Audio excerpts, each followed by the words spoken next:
Good morning students.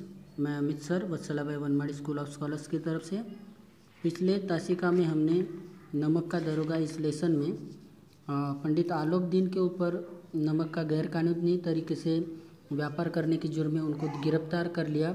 Munshi Vanshidhar जी ने उनको गिरफ्तार किया।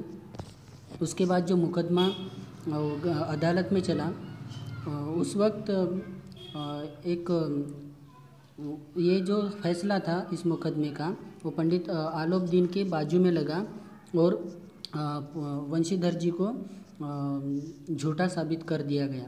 इस तरह से वंशीधर जी ने धन से वैर मोल लिया, मतलब पंडित आलोक दीन ने जो रिश्वत देनी चाहिए उसको ठुकरा कर उन्होंने उस धन से, उस संपत्ति से, उस पैसों से वैर मोल लिया। इसका मूल्य उनको चुकाना अनिवार्य था और इसके तहत एक सप्ताह के भीतर एक सप्ताह बीता नहीं होगा, उसके भीतर उनको मुअत्तली का फरमान आ पहुंचा, मतलब उनको उनकी नौकरी से बर्खास्त कर दिया गया। कर्तव्य परायणता को दंडमिया यानी कर्तव्यनिष्ठता से अपना कार्य करने वाले को उसका जुर्माना भुगतना पड़ा। बेचारे भग्न हृदय और शोक खेद के व्यतीत होकर अपने घर चले गए, मतलब दुखी होकर वो अपने घर वापस आ गए। और उनके पिताजी जो बूढ़े वंशीधर जी थे वो पहले ही कुड़कुड़ा रहे थे, मतलब बुज़ुर्ग हो गए थे। उनके चलते चलते इस लड़के को समझाया था। उन्होंने नौकरी के लिए घर से बाहर निकलते वक्त ही उनको समझाया था, लेकिन उन्होंने इनकी एक न सुनी।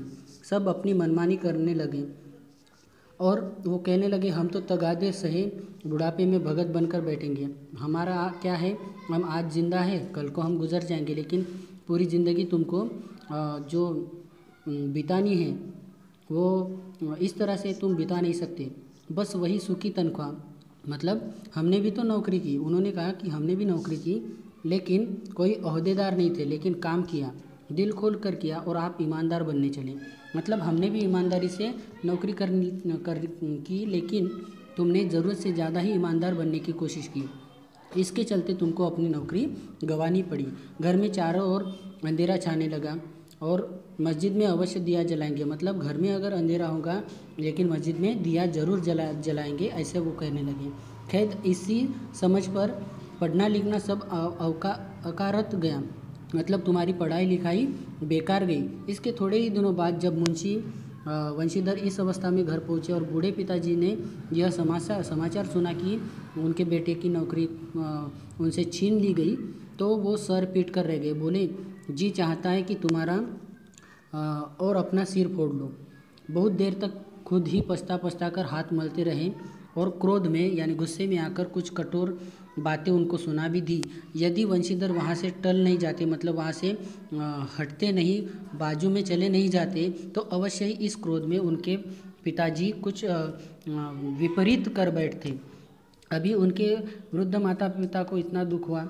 जगन्नाथ और रामेश्वरम की यात्रा करने की उन्होंने सोची थी कि क्योंकि बेटा अभी नौकरी पर लग गया है, उसके बलबूते पर हम जगन्नाथ और रामेश्वरम की यात्रा करेंगे, ऐसा उन्होंने सोच रखा था। लेकिन ये सारी इच्छाएं उनकी मिट्टी में मिल गई और पत्नी ने तो कई दिन तक सीधे मुंह उनसे बात भी नहीं की, यानी वंशीधर जी के पत्नी ने उनसे सीधी तरह से बात भी नहीं की। इसी प्रकार एक सप्ताह बीत गया। शाम का समय था और बूढ़े वंशीधर जी अपनी राम नाम की माला जपते हुए बैठे थे। इसी समय उनके द्वार पर एक सजा हुआ रथ आकर रुका।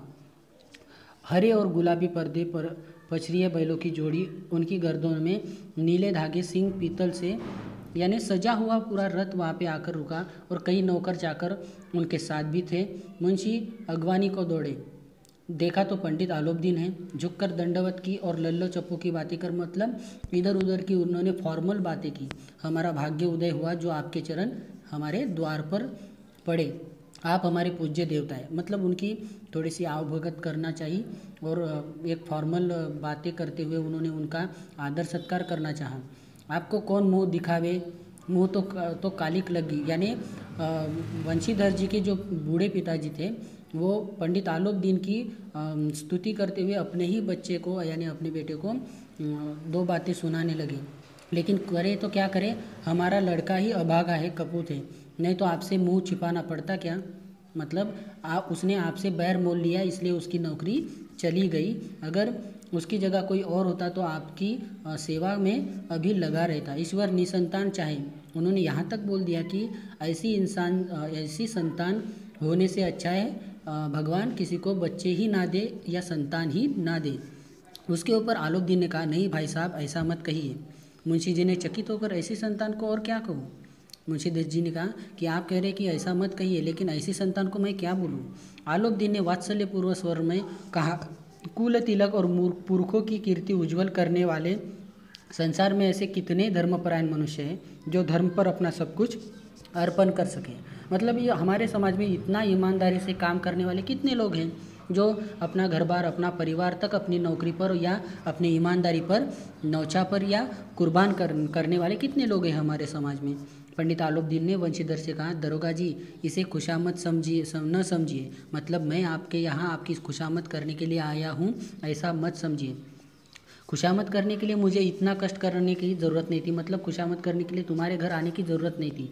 उसी रात को आपने अपने अधिकार बल से मुझे अपनी हिरासत में ले लिया था, किंतु आज मैं स्वेच्छा से आपकी हिरासत में आऊँ। उस रात को, जिस रात को आपने नमक का गैर कानूनी व्यापार करते हुए मुझे पकड़ा था, उस वक्त आपने अपने अधिकार के बलबूते पर मुझे हिरासत में लिया था। लेकिन मैं आज खुद ही अपनी इच्छा से आपकी हिरासत में आया हूँ। मैंने हजारों रईस और अमीर देखे, हजारों उच्च पदाधिकारियों से मेरा पाला पड़ा, किंतु मुझे परास्त करने किया तो सिर्फ आपने। आपसे पहले कई रईस जादों ने, कई अमीर लोगों से मेरा पाला पड़ा, उच्च अधिकारियों से मेरा पाला पड़ा, लेकिन किसी ने मुझे पराजित नहीं किया। लेकिन आपने मुझे पराजित किया। मैंने आपको और अपने धन को आपका गुलाम बनाकर छोड़ दिया। मुझे आज्ञा दीजिए कि मैं आपसे कुछ विनय करूं। मैंने आप खुद को और अपने सारे धन को आपके हवाले कर दिया। मुझे आज्ञा दीजिए कि मैं आपसे कुछ विनती कर सकूं। वंशीधर जी ने आलोक दीन को आते देखा तो उठकर सत्कार किया, किंतु स्वाभिमान उनके भीतर अभी भी जागरूक था। मतलब अपने स्वाभिमान को वो अभी भी जागरूक रखे हुए थे। समझ गए कि यह महाशय मुझे कुछ लज्जित करने, यानी मुझे नीचा दिखाने के लिए आए होंगे या अपना रौब जमाने के लिए मेरे ऊपर आए होंगे। क्षमा प्रार्थना की चेष्टा नहीं की, वरन उन्हें अपने पिता की ये ठकुर सुहाती बात असह्य सी प्रतीत हुई। मतलब इधर उनके पिताजी भी उनको दो बातें, कड़वी बातें सुना रहे थे, और इधर पंडित आलोक दीन भी उनको नीचा दिखाने के लिए आए होंगे, ऐसा उनको लगने लगा।